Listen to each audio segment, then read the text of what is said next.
Hi guys, welcome to Antique Sprinklers. Today our sprinkler is a WeatherTech 1550 half-inch adjustable part circle um, impact sprinkler with an anti-backsplash tube on it. Some people call it a PJ tube, and a distance control baffle on the end of the nozzle there. And before we get into talking about the sprinkler itself, I wanted to use this opportunity to share a little bit of the profile of the first president of WeatherTech. And this was a guy named W. Richard Malcolm. And he had an engineering degree from Berkeley that he picked up in the 1950s. And in 1958, he used it to get a job with the Crossman BB gun company. It's harder to say than it sounds. The Crossman BB gun company in New York. And he held a patent there for some sort of quick firing mechanism. And I don't know about you, but I had a Crossman BB gun when I was a kid, so I'm sure I benefited from his work. And, 50 years later, there were still BBs between the cracks in the floor in my folks' house from where, you'd used to fill that thing through the barrel, just pouring them out of that little tube of BBs. So, yeah, I am definitely old. So he got his start in irrigation in 1959, going to work for Rainbird, and he holds a patent there for a means of a self-cleaning wedge on the wedge drive impact sprinklers. And then in '66, he moved over to Buckner as their chief engineer, which would have been a great job at the time. Certainly when it comes to impact sprinklers, Rainbird and Buckner were number one and number two, and I'm not sure in which direction at that point those guys lined up in the world at that time. And probably that's true of irrigation overall. Certainly, in the golf market, Buckner was the premier brand in the mid-1960s, without question. And while he was there, he picked up a patent for some kind of a saddle. I'll show that. And then also for what looks like a rotor of some kind. And around the end of the 1960s, Johns Manville conducted a study of the agricultural irrigation industry globally.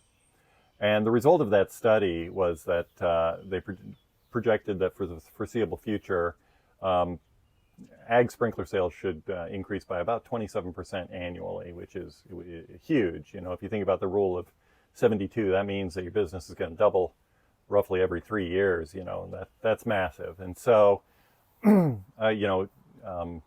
Richard Malcolm started thinking that there might be space for another player in the agricultural sprinkler market based on that. And what's interesting to me is, I wouldn't be surprised if he found out, because that was also the same period of time where James Colson was just about to sell Buckner to Johns Manville. So I kind of wonder if maybe he was, as the chief engineer, privy to, and a leader in the company, privy to some of this information, and or if it was just kind of general knowledge that JM released it to at least to the industry, maybe to the public. I've never been able to find the study anywhere. I'm sure it's out there somewhere. And that's one of the frustrating things when you try to look up the history of some of these things. These are relatively small companies, not JM, but like Buckner and Rainbird. They're not massive, giant companies like GM or something. And so bits and pieces of the story are just missing, and there's dead ends where, a newspaper article didn't get uploaded or something yet. And so, armed with that information, that agricultural irrigation was going to grow dramatically, he and some other engineers from Rainbird and Buckner decided they should form another sprinkler manufacturing company. They decided to put it right in Fresno, and that's how WeatherTech was born.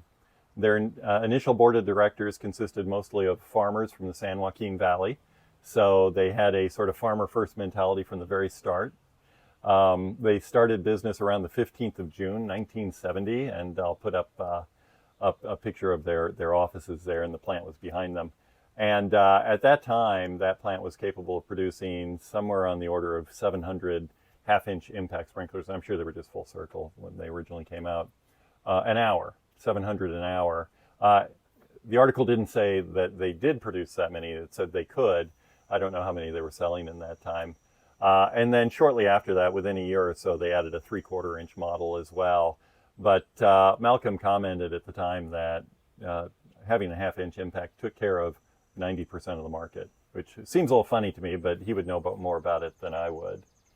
And yeah, as you can imagine, starting a place right in town and being the former chief engineer from your biggest competitor, and then having employees come over to join you, Buckner didn't like that too much.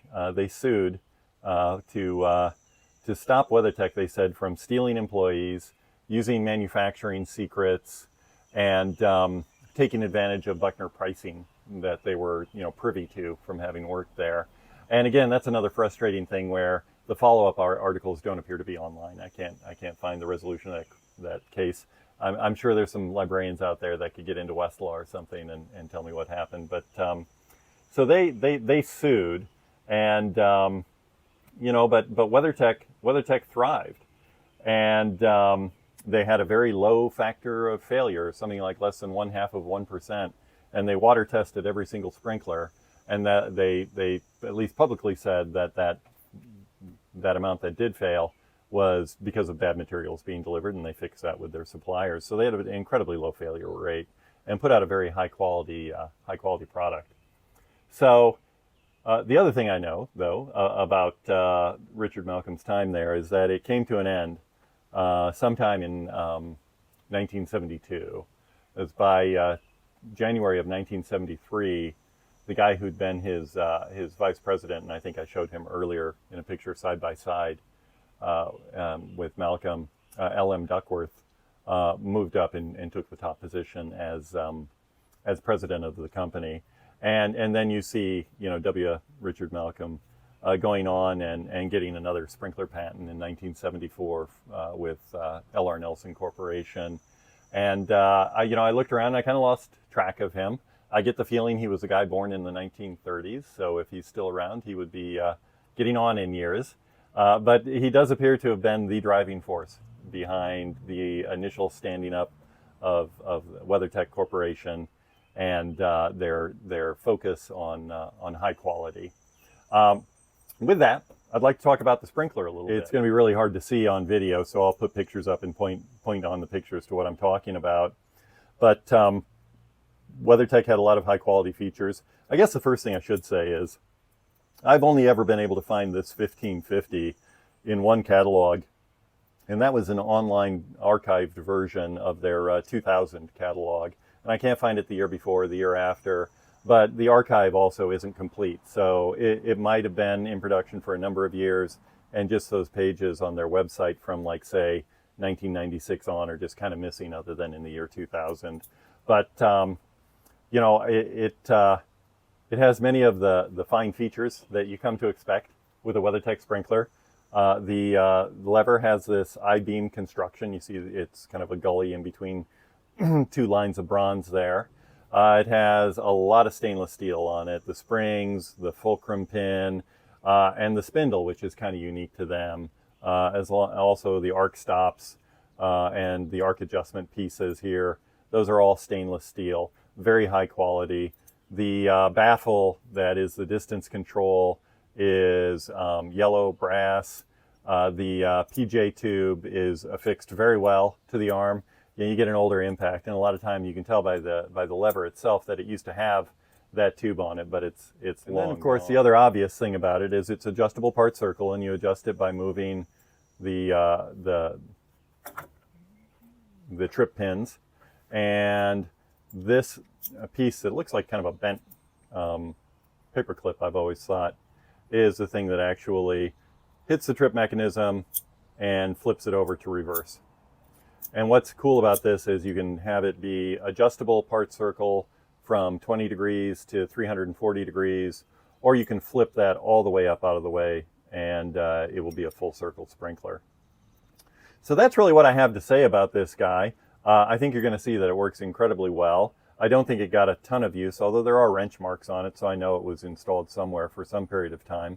And you can see that the lever's been used some. But it does run very well just on garden hose pressure here, probably running about 40 psi. And I'd say with the 5/32 nozzle that we're getting about a 40-foot radius at about somewhere between 4 and 5 gallons a minute, more than likely. So I think I'm going to get out of the way now, and I think I'm going to let you guys enjoy watching this sprinkler in action. And I would just remind you to check out my playlist for other content creators' sprinkler videos. There's a lot of people out there putting out a lot of good stuff. Seems like more every day. So there's no reason you shouldn't enjoy all that too. Thanks for watching.